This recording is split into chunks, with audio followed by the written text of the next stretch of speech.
Next one ಏನು ಬರೋದೈತೆ ಅಂದರೆ important ಆಗಿ ಬರೋದು next one contribution to under section 80C ಪ್ರಕಾರ. ಅಂದರೆ ಈಗ ನಾವು ಅಂಡರ್ ಸೆಕ್ಷನ್ 80C ಅಂತ ಸ್ಟಡಿ ಮಾಡ್ತಿದ್ದೀವಲ್ಲ, ಅಂಡರ್ ಸೆಕ್ಷನ್ 80C ಪ್ರಕಾರ ಯಾವ್ಯಾವ ಬರ್ತಾವೆ ಅನ್ನೋದು ನೀಟಾಗಿ ಹೇಳ್ತೀವಿ. Contribution to approved superannuation fund. ಅಂದರೆ actual amount will be qualified for ಏನಂತ ಹೇಳ್ತೀವಿ ಡಿಡಕ್ಷನ್ಗೆ ಅದು ಕ್ವಾಲಿಫೈಡ್ ಆಕೈತಿ. Next one contribution to units of mutual fund or UTI. Next one contribution to next one UTI plans of mutual fund. Next one contribution fund financial fund set up by mutual fund. So almost ನೀವು ಏನು ಮಾಡಿರಿ ಅಂತಂದರೆ mutual fund ಅನ್ನೋ word ಬಂತಂದ್ರೆ almost ನೀವು under section 80C ಅಂತಲೇ confirm ತಿಳ್ಕೊಂಬಿಡ್ರಿ. Almost mutual fund ಸಂಬಂಧಪಟ್ಟಿದ್ದಲ್ಲ ಅಂಡರ್ ಸೆಕ್ಷನ್ 80C ಪ್ರಕಾರ ಏನಾಗ್ತವೆ ಡಿಡಕ್ಷನ್ ಆಗ್ತವೆ. ನೆಕ್ಸ್ಟ್ ಒಂದು ಬರೋದು subscription to approved shares and debenture. Next one subscription to national savings certificate NSC ಅಂತ ಹೇಳಿ ನಾವು ಅದು ಕರಿತೀವಿ, ನ್ಯಾಷನಲ್ ಸೇವಿಂಗ್ ಸರ್ಟಿಫಿಕೇಟ್. ಇನ್ ಬ್ರಾಕೆಟ್ 8th ಇಶ್ಯೂ ಅಂತ ಒಂದು ವರ್ಡ್ ಇರ್ತದೆ ಅದ್ರಾಗ ನ್ಯಾಷನಲ್ ಸೇವಿಂಗ್. ಅದು ಇವೆಲ್ಲ ಆಲ್ಮೋಸ್ಟ್ ಇವೆಲ್ಲ ಏನಂತಂದ್ರೆ ಆ್ಯಕ್ಚುಯಲ್ ಅಮೌಂಟ್ ಆಫ್ ಏನಂತಾರೆ ಪೇಮೆಂಟ್ ಏನಾಕೈತಿ ಕ್ವಾಲಿಫೈಡ್ ಆಕೈತಿ. ಅದಕ್ಕೆ ಅಂತಂದ್ರೆ ಅಂಡರ್ ಸೆಕ್ಷನ್ 80C ಪ್ರಕಾರ ಇವೇನೋ ಅದಕ್ಕೇನು ಕಂಡೀಷನ್ಸ್ ಏನಿಲ್ಲ, ಎಷ್ಟು ಆ್ಯಕ್ಚುಯಲ್ ಅಮೌಂಟ್ ಇರ್ತೈತೆ ಅಷ್ಟು ಅಮೌಂಟ್ ಏನಾಕೈತಿ will be qualified for the ಡಿಡಕ್ಷನ್ಗೆ ಕ್ವಾಲಿಫೈಡ್ ಆಗ್ತಾವೆ. Next one subscription to national bank deposit national saving certificate national deposit scheme.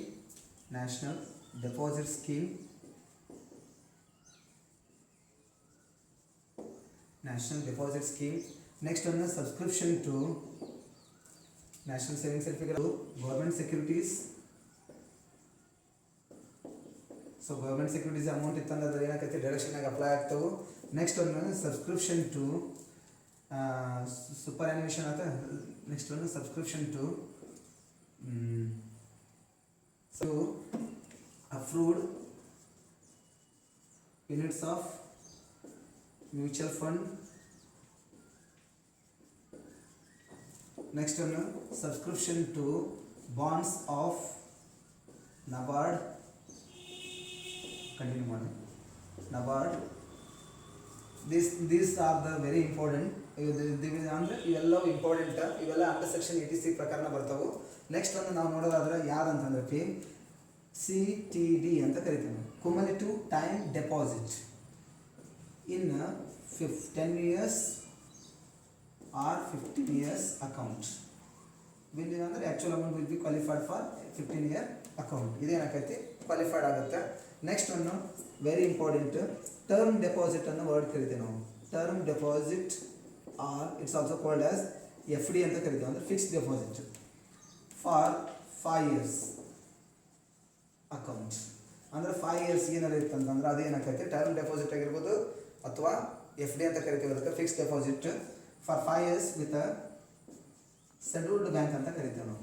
Scheduled bank ಅಂದರೆ ಆಲ್ಮೋಸ್ಟ್ ನ್ಯಾಷನಲ್ ಬ್ಯಾಂಕ್ ಅಂತ ಕರಿತೀವಿ. ನ್ಯಾಷನಲ್ ಬ್ಯಾಂಕ್ ಕೊಟ್ಟಾಗ ಅವೇನಾದ್ರು ಟರ್ಮ್ ಡೆಪಾಸಿಟ್ ಅಥವಾ ಫಿಕ್ಸ್ಡ್ ಡೆಪಾಸಿಟ್ ಇತ್ತಂತಂದ್ರೆ ಅದೇನಾಕೈತಿ will be qualified for the ಡಿಡಕ್ಷನ್ಗೆ ಆಕೈತಿ. ನೆಕ್ಸ್ಟ್ ಒಂದು very important accrued interest on NSC. ನಾವು ಆಲ್ರೆಡಿ ಇಲ್ಲಿ ಓದಿದ್ದೀವಿ ನೋಡ್ರಿ NSC ಅಂತಂದೇಳಿ. ಎಲ್ಲೇ NSC 8th ಇಶ್ಯೂ ಒಳಗೆ ಓದಿದ್ವಲ್ಲ ಅವ NSC 8th ಇಶ್ಯೂ ಅಂದ್ರೆ accrued interest on NSC. Interest on NSC ಏನಾಕೈತಿ 8th ಇಶ್ಯೂ ಪ್ರಕಾರ ಅದು ಏನಾಕೈತಿ will be qualified for the ಡಿಡಕ್ಷನ್ಗೆ ಅಪ್ಲೈ ಆಕೈತಿ. ನೋ ಕಂಡೀಷನ್ಸ್, ಯಾವ ಕಂಡೀಷನ್ಸು ಅಪ್ಲೈ ಆಗಲ್ಲ. ನೆಕ್ಸ್ಟ್ ಒಂದು ಬರೋದು ಲಾಸ್ಟ್ ಒನ್ ನಿಮ್ಗೆ ಹೇಳೋದಾದ್ರೆ subscription to very important. Already ನೀವು ಕೇಳಿರ್ತೀರಿ ಏನಂತಂದ್ರೆ Sukanya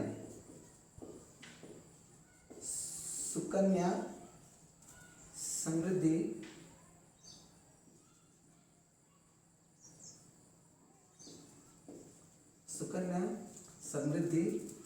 scheme account in the name of child girl, in the name of girl child, girl name ಅಂತ in the name of girl ಅಂತ ಕರಿತೀವಿ ನಾವು, ಅದಕ್ಕೆ ಗರ್ಲ್ ಚೈಲ್ಡ್ ಅಂತ ಕರಿತೀವಿ. ಅಂದ್ರೆ ಸುಕನ್ಯಾ ಸಮೃದ್ಧಿ ಸ್ಕೀಮ್ ಅಕೌಂಟ್ ಏನಂತಂದ್ರೆ ಒಂದು ಹುಡುಗಿ ಹೆಸರಾಗಿತ್ತು ಅಂದ್ರೆ ಅದು ಏನಾಕತಿ, that will be also qualified for the deduction. Okay, ಎಲ್ಲ ಐಟಮ್ ನೋಡಿದ್ವಲ್ಲ, ಇವೆಲ್ಲವೂ ಎದುರಾಗಿ ಬರ್ತಾವೆ ಅಂತಂದ್ರೆ ಅಂಡರ್ ಸೆಕ್ಷನ್ 80C ಪ್ರಕಾರ ಬರ್ತವೆ.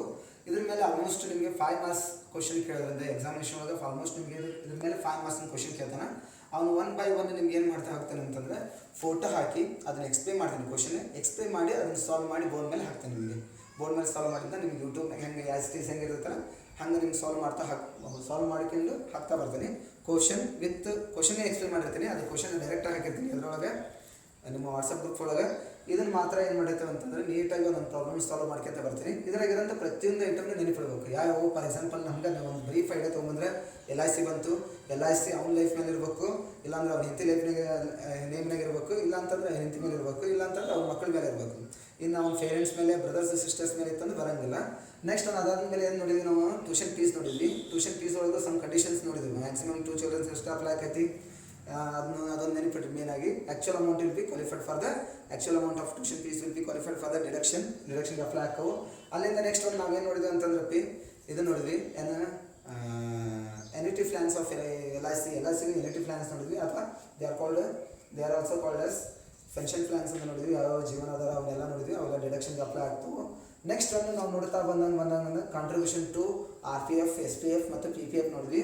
RPF, SPF ಅದು ಏನು ಎಂಪ್ಲಾಯೀಸ್ ಕಾಂಟ್ರಿಬ್ಯೂಷನ್ ಅಷ್ಟೇ ಬರ್ತಾವೆ. ಇಲ್ಲಿ ಎಂಪ್ಲಾಯರ್ ಕಾಂಟ್ರಿಬ್ಯೂಷನ್ ಅಲ್ಲ ಸ್ಯಾಲ್ರಿ ಒಳಗೆ ತೊಗೊತೀವಿ ನಾವು, ಅದು ಸ್ಯಾಲ್ರಿ ಒಳಗೆ ತೊಗೊಂಡು ಮುಂದೆಲ್ಲ ಬ್ರೀಫಾಗಿ ನೋಡ್ಕೊಂಡೇವೆ ನಾವು. ಬಟ್ ಅದನ್ನು ಬಿಡ್ರಿ, ಇಲ್ಲಿ employees contribution to RPF, SPF ಮತ್ತು PPF ಇತ್ತಂದ್ರೆ ಏನಕ್ಕೂ will be qualified for the ಡಿಡಕ್ಷನ್ಗೆ ಅಪ್ಲೈ ಆಗ್ತವೆ.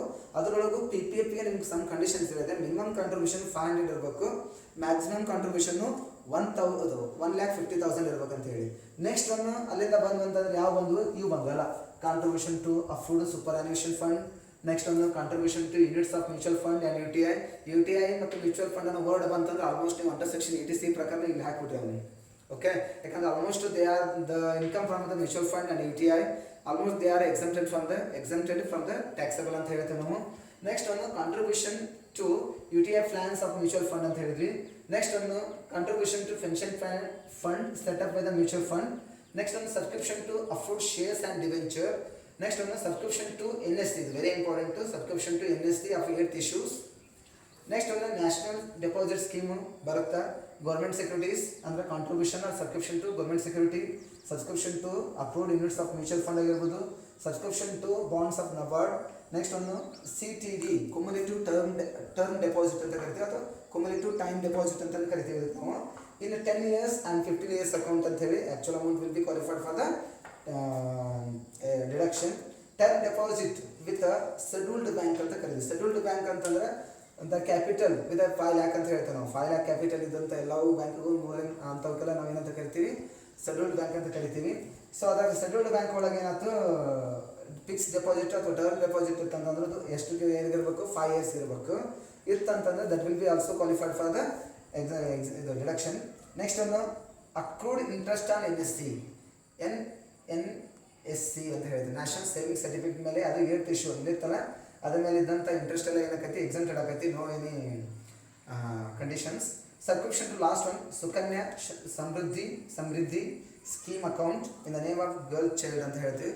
ಅಂದರೆ ಒಂದು ಹುಡುಗಿ ಹೆಸರಿನಾಗಿದ್ದಂಥ ಸುಕನ್ಯಾ ಸಮೃದ್ಧಿ ಸ್ಕೀಮ್ ಅಕೌಂಟು ಏನಾಕೈತಿ will be qualified for the deduction ಅಂತ ಹೇಳ್ತೀವಿ.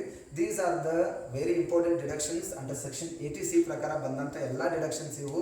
ಇನ್ನೊಂದೆರಡು ಇಂಪಾರ್ಟೆಂಟಾಗಿ ಬರೋಂಥ ಎಲ್ಲ ಐಟಮ್ನ ನಾನು ಇಲ್ಲಿ ಹೇಳಿದ್ದೀನಿ. ಆದರೆ ಇನ್ನೊಂದು ಐಟಮ್ ಹೇಳಬೇಕಾಗಿತ್ತು, ಏನಂತಂದರೆ ಅದು ನೀವು ಬರಿತೀನಿ, ವೆರಿ ಇಂಪಾರ್ಟೆಂಟಾಗಿ ನೆನಪಿಟ್ರಿ. ಇದು ಯಾಕಂದ್ರೆ repayment of housing loan or ಇದಕ್ಕೆ ಇನ್ನೂ ಒಂದು ಏನು ಮಾಡ್ತೀವಿ ಅಂದರೆ repayment of loan, repayment of loan, repayment of loan taken for construction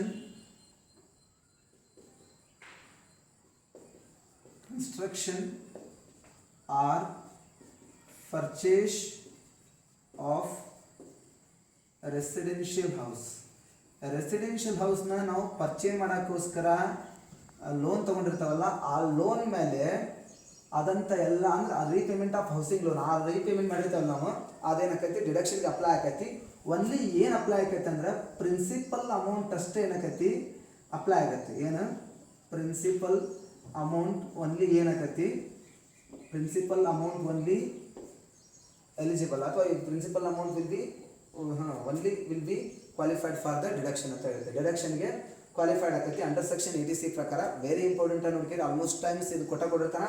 repayment of housing loan or repayment of loan taken for construction and purchase of residential house will be qualified for deduction under section 80C ಪ್ರಕಾರ. ಅದು ಏನು apply ಆಕೈತಿ, principal amount only. For example interest on loan taken for purchase of or construction of residential house ಅಂತ ತಿಳ್ಕೊಳ್ರಿ.